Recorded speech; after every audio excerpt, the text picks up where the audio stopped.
Hey everyone, it's Nightharo here, and today I'm bringing my 1-bar Nightblade tank build guide.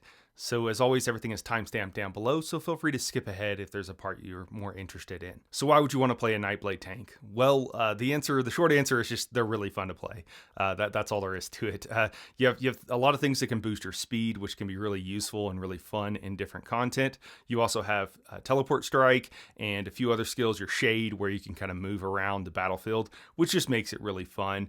Are those, things that really add to your full composition as a group? No, but they are fun. Other reasons for this, I wanted to make a build that was a little bit more accessible with a 1-bar build. And when I looked at the Nightblade, which I'm quite familiar with, I realized, you know what, you almost don't need a back bar. Really, the only thing this build loses compared to a more optimized build, which I have a 2-bar Nightblade tank build guide on the channel, is that you just lose bar space, as you might expect. So sometimes there's going to be situations where you're going to wish you had more bar space than you currently have, and that's just kind of the one drawback of this build. Other than that, I mean, we're getting our major resolve, we're getting minor protection, we're getting major protection, we're getting minor maim, major maim, brittle, minor breach if we need it, minor resolve if we need it. So we're not really missing anything on this build that we would get in a more optimized 2-bar build. So with that, let's go ahead and get into it and talk about these skills. So we're going to start off with talking about the 3 main skills that are generally not going to leave your bar. And the first one up here is going to be Frost Clench. This is our main taunt. So as a 1-bar build, we need a taunt, and we need a ranged taunt at some point, so we might as well make our primary taunt also a ranged taunt. And so Destructive Clench is going to be the way to go here. So what this does is whenever we cast this skill, it will apply to our opponent Major Maim for 5 seconds, and since we have an Ice Staff, it's also going to chill our opponents, which applies Minor Maim and Minor Brittle. So each one of those things, Major Maim is a 10% reduced damage done by our opponent, Minor Maim is a 5% reduced damage done by our opponent, and then Minor Brittle is a 10% increased critical damage done to our opponent by all of our allies, including ourselves. So it's a lot to get from one skill, a 15% damage reduction, a 10% or effectively like an 8% damage increase, 7 or 8%, depending on your group, depending on how optimized you are. So awesome, amazing taunt. And it's something actually in an optimal setting, if you're being relied upon to keep up Brittle, you're actually going to be casting Frost Clench every 4th skill. Okay, so you're going to be, 3 skills and then Frost Clench again to make sure you keep it up, at least on your primary targets that you want to be DPSing down quickly, and you also want to be reducing the damage done by them. And in a lot of group settings, a lot of the damage actually comes from the boss. It's a little bit, piecemeal. Not all damage in a particular, boss fight it comes from the boss, but a lot of it does. So you can actually reduce environmental damage for your group by keeping up that minor and major maim. The one drawback on this skill is that we are going to need to figure out a way to apply both major and minor breach, but we'll talk about that in a second, and turns out we can get it fairly easily. Our next skill up here is going to be our Dark Cloak. So Dark Cloak is also doing a lot of work for us, right? We only have 5 skills. They better be doing a lot. So Dark Cloak, first off, through a passive from the Nightblade skill line, it's going to give us a major resolve. And since we're going to be wearing entirely heavy armor, it's going to last for about, I think, 16.5 seconds. A very long time, but more importantly, we have a heal over time that this gives us that lasts for 5 seconds. Now, this heal over time is increased by 150% whenever we are not moving. So it's very important on this build that you do not DPS shuffle. You don't move too much whenever you don't absolutely need to. In a normal situation, when we're kind of moving around from point A to point B, this is going to heal us for about 3k every second, depending on what our exact max health is. That's what it scales off of. And then if we are standing still, it'll actually heal us for about 8k. And again, it could be a little bit less, could be a little bit more, depending on buffs, debuffs, and how much health you have. So pretty amazing heal. We're going to want to keep this up 100% of the time. The other benefit that it provides is minor protection, which further reduces our damage taken by 5%. Another one of the reasons that we can pack so much on this 1 bar is because we get the minor protection here from Dark Cloak. In general, in any kind of hard-hitting fight or before we pull or something, we're going to pop Dark Cloak, and generally speaking, we'll keep it up 100% of the time. So every 6 skill, we're going to be casting our Dark Cloak to make sure that we keep that heal up over time. Now, this will be a little bit magic intensive with keeping these 2 abilities up. We have some ways of dealing with that. Sometimes you won't be taking damage, so you can't let it fall off for a few seconds, get a heavy attack in, whatever you need to, and then pop it again, and it'll work really well. With this build, we really want to be light attack weaving as often as possible for some reasons that we'll talk about in just a minute. Our third skill here is going to be our major heal. So we are going to choose Shrewd Offering. Shrewd Offering just provides us with a bit of a reduced cost. A lot of people worry that this costs health. It costs, even the other morph for this costs like 1,000 health, and then you're getting back around 10,000, fully buffed, you're getting about 10,000 heals. So it's just kind of like effectively reduces the heals received from this ability, but perfectly fine ability. You want to spam it, it's your main burst heal. It works quite well, and it'll end up being very cheap. You could use the other morph of this to increase your healing. It has a healing buff associated with it. I don't really think it's needed. Now, if we happen to be running like Powerful Assault or something like that, or if we just want to swap up our build and go with more of a heal over time, then you would use Resolving Vigor here. And Resolving Vigor is a skill from the Assault skill line, so that will keep up our Powerful Assault if that's what we're wearing. And there's not really much else to it, that you just swap it out and use that instead.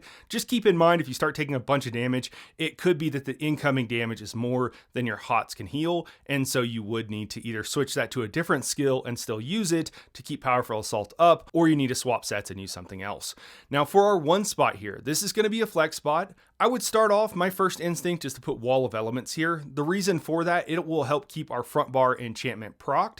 Now if we're light attack weaving consistently, which we should be, especially with this build, then we actually don't need Wall of Elements for that to keep that enchantment proc. Just our light attacks, if we're doing it often enough, will generally speaking keep that procced basically 100% of the time. The other reason you want this skill is because with the Wall of Elements down, whenever a target is chilled, whenever the chilled status effect is applied to them, it also applies Minor Breach to them. Now, with this build, if we're using Frost Clench, so we're going to be applying Brittle all the time. So if somebody else has an Ice Wall of Elements down, either the other tank, one of the healers or something, then again, we could drop this. Or if you have some other source of Minor Breach in your group, such as a Templar's Power of the Light ability. There's not really too many more. With the changes to status effects, it is possible. You'll have to check back, see what things turn out exactly with the status effects, but it is possible also that physical damage will be proccing this more often, the Sundered status effect, and so we might be able to get it that way as well. So we'll have to just see how everything shakes up, but this is a skill. You do need to make sure you have Minor Breach from somewhere. This is a way of getting it. If you have it from some other source, then you can drop Wall of Elements. Now, if you are dropping Wall of Elements, you can really put any skill here. These flex spots, 1 and 5 is where I have them. Could be anywhere on your bar, but those are the skills. You can always swap them out with whatever you need. Those are the skills you want to swap out. Other skills you could use here, one that I really like as far as ulti generation, and on a Nightblade that can be very important for us to try to generate more ultimate since we can do it so well, is to go with something like Exhilarating Drain. Exhilarating Drain is a channeled ability, and the first tick of it, when we first cast it, gives us 5 ultimate back, and then at the end of each tick for 3 seconds, it gives us 5 more ultimate. So it's 20 ultimate over 3 seconds, which is huge. The only drawback really for this ability is that it is a channeled ability, so you're not going to be able to do anything else while casting it, and if you get heavy attacked, you're not going to be able to block. You have to block to cancel this ability, which is very easy and very quick to do. So if you see a heavy attack coming in, you can block cancel it, but just keep in mind you don't want to get one shot while you're channeling this ability because you're taking more damage since you're not blocking. But again, ideally on this build, we're not blocking too often if we can help it. The other thing, it is going to hurt our heals and our sustain. This ability does heal us for 25% of our missing health, but because of our siphoning strikes that we'll talk about in a minute, we want to be light attack weaving as often as possible. Other things you can run if you're in a really hard-hitting fight, what I would actually recommend is that you run Mass Hysteria here. Mass Hysteria applies Major Cowardice, which reduces our enemy's weapon and spell damage. It depends what boss, how much weapon and spell damage they have, but it's actually a significant damage reduction, particularly on really hard fights. And it's a not quite unique buff, or rather debuff, that you can provide as a Nightblade, but there's only a couple other places you can get it, and a Nightblade is probably the best one for Major Cowardice. After that, our number 5 spot here. So if we're in hard-hitting spots, we want to use Flare. Flare provides us with major protection, which reduces our damage taken by 10%.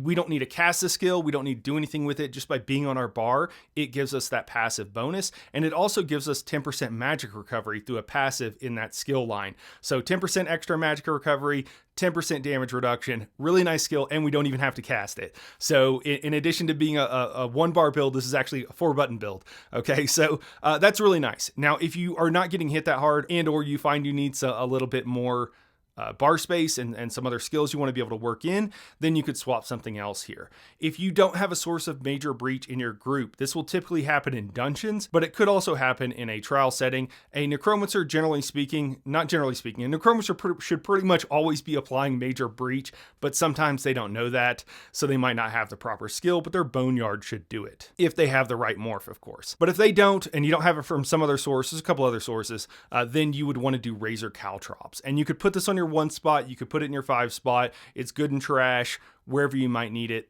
just put it on your bar here. After that, we have our Teleport Strike, or the morph we choose, Lotus Fan. I've had a lot of fun with this. I called my other Nightblade build Teleport Strike just because I love Teleport Strike. It's just a really fun skill. But what this actually does is it is, I think, the only skill in the game that applies AoE minor vulnerability, which increases our opponent's damage taken by 5%. This has the most use in AoE fights, because we can get minor vulnerability from other sources, but they're all single targets. So trash fights, trash pools, just realize that this is a channeled ability. So whenever you cast it, there is a second where you are not blocking and you will not be able to block. And so don't cast it and then get one shot by heavy attack and some hard hitting trash or something. But Teleport Strike, it's also a really fun skill, gap closer, and what have you. After that, on our back bar, and I know this is a 1 bar build, but we actually don't ever need to swap to our back bar. These are skills that now we can just put them on our back bar. Some of them you could before, but more with update 41, they've been changed, and just leave them there, and they will provide the passive benefit. The first up is Siphoning Strikes. Siphoning Strikes, whenever we deal damage, it heals us, and the heal on this with my normal kind of tank build was about 1500 per second, or sometimes it wouldn't proc every second. It kind of depends. It's weird, even though you might have a skill that's doing damage every second, this didn't seem to proc every second. So I don't know how that's working out, but if you're light attack weaving consistently, it will proc every second. So that's an extra 1500 heals. And then with our Dark Cloak, that's another 3k. So just passively, even if we're running around, as long as we're light attacking, we should be getting at least 4500 heals. If we're standing stationary, it'll be more like 9k. All right, so almost a third or almost a fourth of our health. So pretty significant.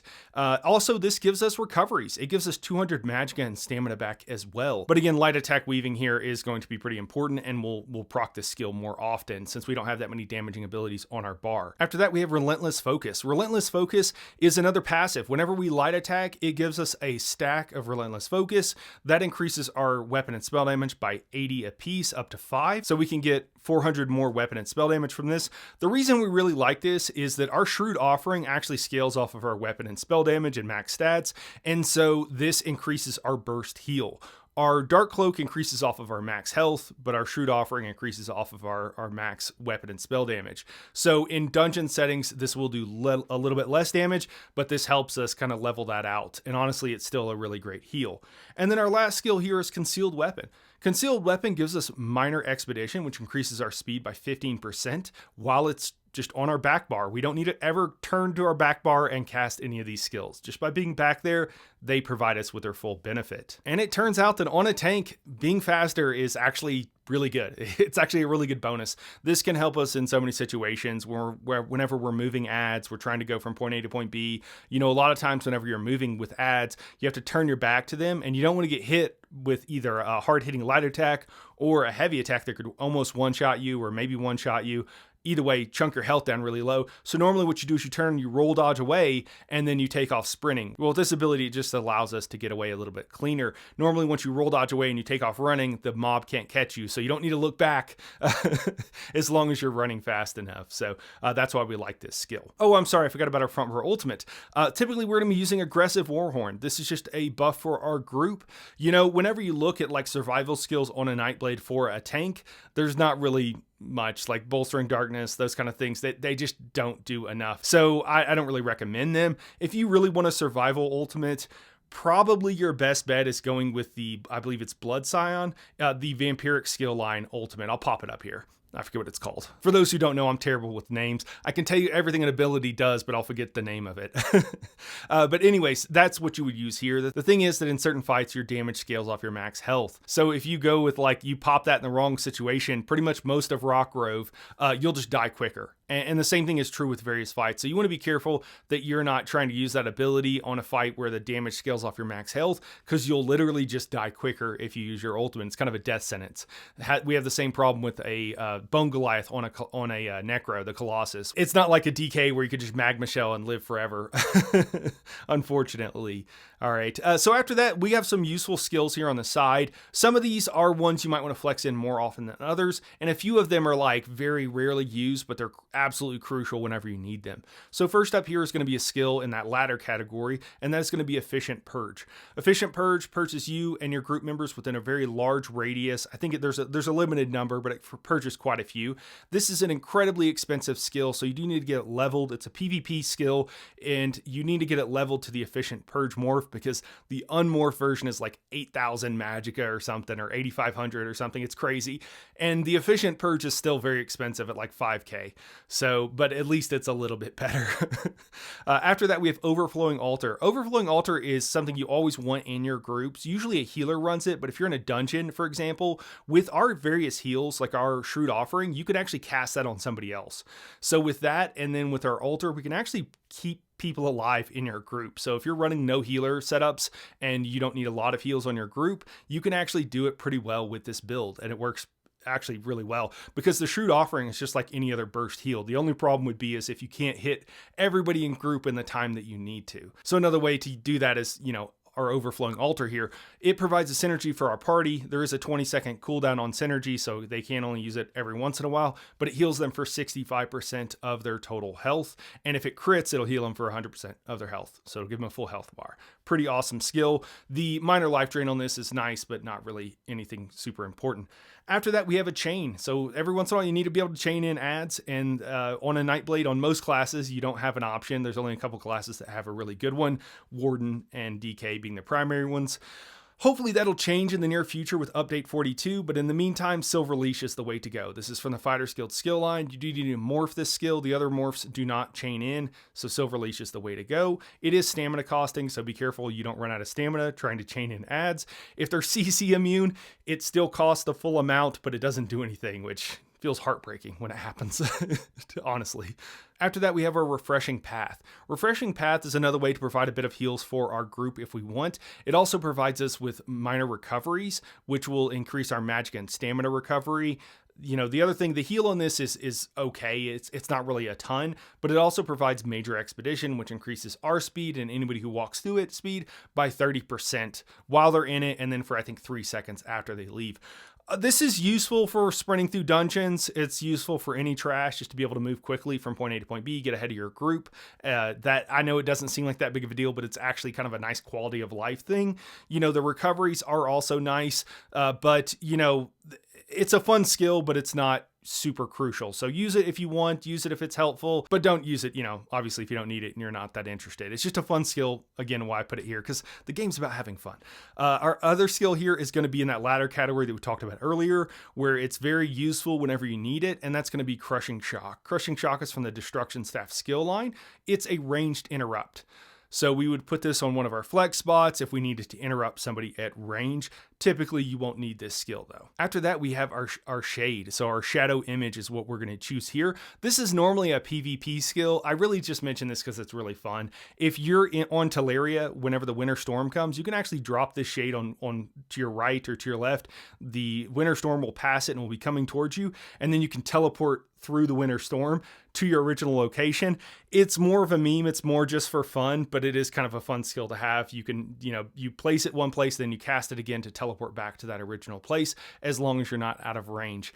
It's just really fun. That's all there is to it. The minor maim on here, we don't really need, because as we talked about, we're going to have that on our Frost Clinch pretty much all the time if we need it. So that doesn't provide us with as much utility as it could. And then our last skill here is going to be Mirage. Actually, both morphs of this skill can have some utility and can be very useful. Typically, I recommend Mirage. A couple of reasons for that. It's going to provide you with minor resolve. Typically, we get that from Combat Prayer, but if we're off on it by ourselves or something else, we might not have it. The other thing is that if we block attacks with this, direct damage attacks, it will reduce the next roll dodge we take by 10%, and it could give us a free roll dodge.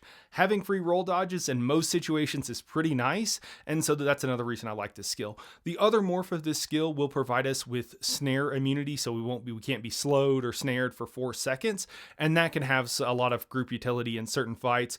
Particularly Halls of Fabrication is one that comes to mind. So both both morphs of the skill I would level up and have just in case you need it, but it's a nice flex skill here to have. And I think that's it for our bars. Let's go ahead and move on and talk about gear. So for sets, I recommend typically for like a main tank or in a dungeon setting, I would go with Pearlescent Ward, Turning Tide, and then Nazare. If you don't have or don't want to use a source of major breach, you could also run Tremor Scale, or if you're in a trial setting, and trials have higher resistances on opponents. So if you're in a trial setting and you don't have like somebody in Alkosh or Crimson Oaths, or even if you do have Crimson Oath, it would be better for you to run Tremor Scale and have them run something else if they have it, rather than run Crimson, except for in Trash. Tremor Scale just reduces our opponent's resistances whenever we taunt them. So this is mostly a main tank monster set that they would wear. Nazare, what Nazare does is it increases the duration whenever we use our ultimate. It will increase the duration of all of our debuffs on enemies nearby. So whenever we're using our Frost Clench, right, we apply like 3 major debuffs, right? Three important debuffs: major maim, minor maim, and then brittle, minor brittle. So what that means is that when we want to cast our Frost Clench, proc our Turning Tide, and then we want to use our Warhorn if we have Nazare on, because it'll make sure that we have 100% uptime on those for a very long time, and we don't need to worry about spamming our taunt as often. Although, honestly, I would just get in a habit of doing it every 4th cast anyways. It's a really good habit to be in if you can maintain it and learn to do it. Okay, so don't kill yourself trying to do it, but it's a really good skill to be able to have. And then Pearlescent Ward is just a passive bonus and also gives us some resistances if people in our party die. For off tank, I would recommend Saxhleel, Powerful Assault, and then either Nazare if we don't have that on our main tank. If you're looking for a sustain set, if you're having problems staying alive, then I would run something like Engine Guardian. That'll give you a lot. It's the best recoveries you can get in the game. And with all of our heals, we can pretty well keep ourselves alive as long as we're not running out of resources. Powerful Assault, we noted earlier, we need a skill from the Assault skill line to proc that buff on our allies. And so typically we would use Resolving Vigor to do that. Again, if you're in a dungeon setting with no healer, you could use the other morph. It doesn't scale super well, the Echoing Vigor, but it will heal our allies around us as well as ourselves. I would note if you're in a trial, you do need to cast this twice every time, because whenever we proc Powerful Assault, it will only hit half of our party. So we'll need to proc it multiple times to get everybody in our group. Now moving on to our various traits. And I will note that what a lot of people are like, hey, what should I wear? Like, what traits should I put on this set? Or what traits should I put on that set? Your traits that you put on your gear and the enchants you put on your gear typically have nothing at all to do with what 5-piece sets those are. It's totally decoupled. You want to wear the same traits on your armor as you do on all armor sets, no matter what you're wearing. And it's the same with jewelry. It doesn't matter what kind of, like, what 5-piece set your jewelry is, you want to have the same traits on it. Those two things are totally decoupled, to use a math term, I guess. All right, so what do we have here? For our body, if we are under resistance cap, whenever we are fully buffed with major and minor resolve, and again, you should be getting that in a group by combat prayer, but you can slot a skill that will give it to you so that you can kind of see what your resistance are at in game. I have a calculator here. You can access that through Google Docs. I'll have it linked down below, and you can go kind of work out your own resistances if you want to not have to go recraft everything on your character. But if we aren't resistance capped, then the best thing, your second best option is going to be Sturdy. Sturdy will reduce the cost of our block, which will be very important for us since we don't have a way of getting back stamina very well on this build. Oh, I'm sorry, a very important note. Whenever you're putting your passives in, generally speaking, you take all the passives you can, whether it's heavy armor, your class armor, stuff like that. Whenever you're talking about your Destruction Staff skill line, you never want to take the tri-focused passive, because you want to be able to block with stamina. And I say never. If you're on a 2-bar build with a sword and board in your front and ice staff on your back, you could use it. It actually can work quite well. But generally speaking, certainly not on this build, you don't want to have that tri-stat passives in there. It will ruin the entire build and you will just die. So please don't do that. Very important that you don't accidentally leave those in there. So after that, we have our weapons. On our front bar, we have an ice staff. We need that for a taunt. We're going to be using an infuse staff with the Crusher enchant. That will just further reduce our opponents' resistances, and our group is really relying on us to keep that procced on the boss, on the main opponent, at all times. If we have a wall of elements down, it will tend to keep this procced. It only procs on one target, I should note. If you're light attack weaving, then that will also keep it procced on whatever you're light attacking, generally speaking, pretty much 100% of the time. For our jewelry, I recommend all infused jewelry with reduced spell cost. Pretty much everything on our bar costs magicka, and so that reduced spell cost is going to allow us to hit those heals quite often, cast that taunt very often, keep up our dark cloak, and so on and so forth. There is a setup here where you could actually instead run infused jewelry still, but instead put some reduced potion cooldown. We'll talk about that more in the racial section when we talk about Argonians. Oh, and I'm sorry, for enchantments on this, you want to run a mixture of magic and stamina. You don't need almost no health enchants. If you're really rich and you want to run all tri-stat prismatic defense enchants, those are crazy expensive right now. You could. You don't need the max health on this Nightblade. You would have crazy high health. You really don't want to run pure health enchants though. Make sure it's stamina and magic and just do a 50-50 split. All right, for slottable CP, I almost never take off Duelist Rebuff, Enduring Resolve, and Ironclad. Those are the three ones, taking reduced damage from single target attacks. That's heavy attacks.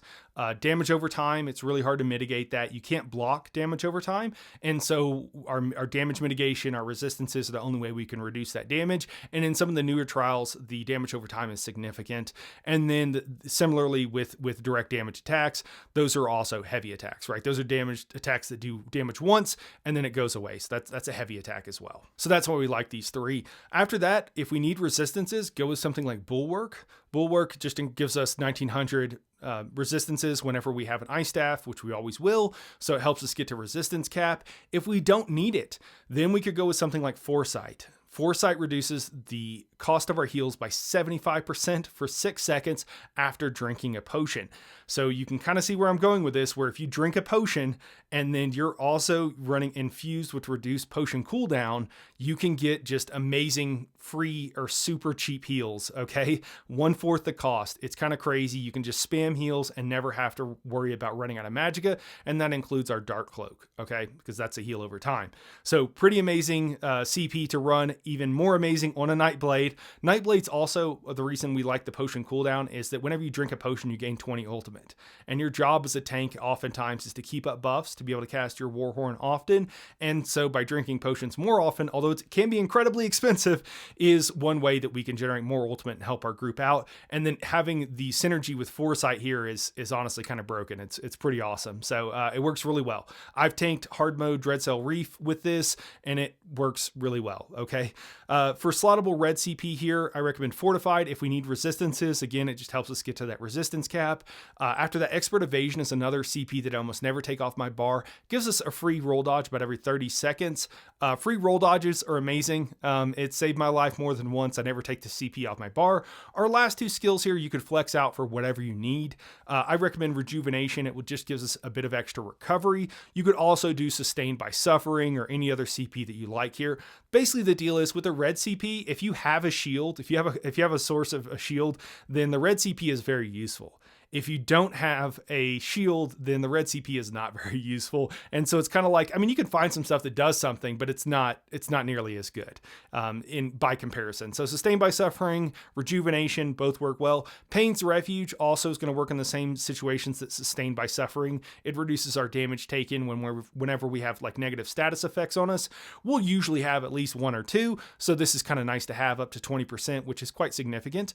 If you need to swap something else out, like Celerity is also really nice. That increases our speed while in combat by 10%, although we're already kind of fast and we could be super fast. So, do we need that? Probably not, but could be fun. Another one there would be going with Slippery. Slippery lets us break free automatically once every 20 seconds or so. This can be very useful in Teleria and certain other boss fights like Rakat. Situationally, it can be very good. So for attributes here, I recommend, put in as much in health to get you to about that 44k mark is where I usually like to be on a Nightblade tank. 40k is also fine. You generally don't want to go too much higher, too much lower. If you go too much lower, your heal over time with our Dark Cloak starts to have a less of a benefit. There are certain fights that we do want a really low health though, such as the damage over times we take in Rockgrove on Basai and on some of the ad packs. That can make our job harder if we have more health. So if you have 45k health there, I would recommend swapping to a no max health food or doing something else. There are other situations, Cloud Rest, where you have the healing debuff on you. Very important that you don't have too high of health there. So adjusting your attributes to kind of match is what you want to do. I found about 50 in health was what worked okay for me, but again, it will vary based on what class you have and other things like that. And then I would split the rest of your points equally between stamina and magicka. It's kind of a no-brainer. Just split them 50-50 and you'll be fine. For our Mundus, I recommend the Atronach Mundus. This just gives us more magicka recovery. Again, with all of the stuff, with all of our traits on our weapons, our jewelry, all this kind of stuff, I did a very in-depth ultimate tanking guide. If you're curious about what the various options are, go look at that. But generally speaking, run the Atronach Mundus. But that'll give you other options for getting to resistance cap and all that kind of stuff. So for our race, we finally got there. So if you choose a Nord, you're not going to need all of the CP or all reinforced armor. You know, on armor, running reinforced is kind of the best trait to run right now, so you might still want to run that. Instead, you could drop something like Bulwark maybe and run Foresight instead. That would be one way. And the reason for that is because Nords get increased resistances. They're the only race in the game that gets more resistances, and most people consider Nords to be, and the vast majority consider Nords to be the best choice for tanks. I honestly don't think it matters nearly as much as everybody thinks it does, but that is the common thought process. So if you're not running a Nord tank, people might think that you don't know what you're doing or you're making a mistake or something like that, and they don't understand. It's their fault for not being very open in their thought process, honestly. Other options, an Argonian would be really great with this build. So I haven't done the math myself, but I am told that if you're just running potion cooldown, enchants versus reduced spell cost enchants, that the potion cooldown actually is like, it's right up there. It's basically the same. There are reasons why you might want to run one or the other, but as an Argonian, whenever we drink a potion, we get back magicka and stamina. And so if we have reduced potion cooldowns and we're on an Argonian, we end up in this really good position, as well as generating a lot of ult. Okay, so what you can do is run an Argonian, run Foresight if you can at all in that case, and then have infused jewelry with reduced potion cooldowns, and you'll have crazy sustain. Now, another thing you can do on an Argonian, this is kind of crazy, is that if you run resistance potions, so there's potions, just Google it, that will give you about 6k resistances. And since we are not on a Nord, we need some extra resistances, so you could use that. Now, the potion cooldown will reduce your cooldown on drinking potions to a little over 20 seconds. And the benefit from most of our potions lasts for 45. So that means you can drink two different kinds of potions, and have them up 100% of the time as far as their major buffs. So you could have that resistance up 100% of the time on an Argonian with reduced potion cooldown, and then you could swap something in like Foresight. So that means for basically a fourth of the time, your heals are practically free. So that's kind of crazy.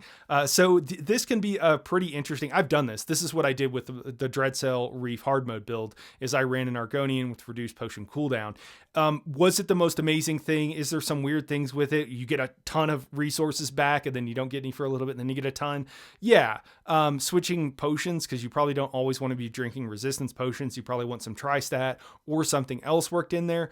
Absolutely. You could also use a movable. There's add-ons if you're on PC, I believe. I don't know what they are, but I'm pretty sure. I've been told there's add-ons that will swap out what potion you drink. Each time you drink a potion, you should be able to like swap it to a different one. So it'll just automatically swap them back for you, so you don't have to do it manually. It's a weird play style, okay? But it's pretty interesting, and it could be really fun, and it actually can be optimal. That's the whole point of this build, is not only is it different, not only is it simplified, it's also pretty optimal. The only thing you're missing is a little bit of bar space, and I would be fine with someone coming into any one of my runs with this build, as long as they were doing what they needed to do and were able to stay alive, which is based on their skill, not on the build, then I would be totally fine with that. And I'll do some live streams with this build in the near future, so you can kind of see what I mean by all this. After that, if we need more stamina recovery, or if you expect that you're going to be holding block, you're not worried about being optimal as much, you really just want to get through content, then running a Red Guard is a great way to go. Red Guards get back stamina just by doing damage, so as long as we have our Wall of Elements down, or we're light attacking sometimes, it'll give us quite a bit of stamina back. even while holding block, as long as we're doing damage. Obviously, you can't hold block and light attack, so you got to do, you need wall or something else in that situation. And then after that, it's kind of a choose your own adventure. Breton will have the best Magicka sustain out of any race you could choose. Imperial is reduced cost of everything. There's less reason to run an Imperial, but it's still a fine choice. And then you could really run whatever you want. If you want to run a Khajiit, that'll increase your healing that you do sometimes. It's whatever you want to play. Play what you want to play. But getting resistance cap can be very important, so you do want to kind of tweak that as best you can if you are playing something besides the Nord. Keep that in mind, especially for hard-hitting fights. Now for food. If we need more max health and stamina recovery, we'll go with Jewels of Misrule. Gives us magic and stamina recovery and max health. Best way to go. Sugar Skulls give you more max resources, but you really want recovery to be able to cast spells, so that's why we don't use Sugar Skulls anymore. Another option would be Orzaga's Red Frothgar if we don't need stamina recovery. Obviously, for blocking a lot, we don't get any stamina recovery while blocking, so Orzaga's Red Frothgar gives us max health, and then it gives us Magicka recovery. So that's what we would use in that situation, and Orzaga's is the kind of the best thing to use if we don't need the stamina recovery. Now, if we don't need max health food, something like Fisheye Rye, which I know I don't have on here, will provide us with all 3 recoveries, and it's just incredibly expensive right now, but you could run Parse food that only gives you back either magic or stamina or both instead of any, and no max health. That would be a good option. So whatever you need to run if you need no max health, and then you might need to take some points out of your health and your attributes. And then after that, I just have a note here about what the resistance cap is. It's a little over 33k, and that's it, guys. That's the whole build. So hopefully this is helpful for you guys. If you like this, let me know by hitting the subscribe button. Give me a thumbs up. Gives me feedback on hey, would you guys like to see more 1-bar builds? What would you like to see? And I'll get to it. Don't forget, if you'd like to support the channel, you can do so here on YouTube by becoming a channel member, or you can also, I've got a Ko-fi now. So if you'd like to go, just give a little donation there. I appreciate it. Helps me make more videos, helps get better equipment, and just makes life a little bit easier so that I can hopefully get out more videos for you guys. But I appreciate everybody watching, and we'll catch you in the next one.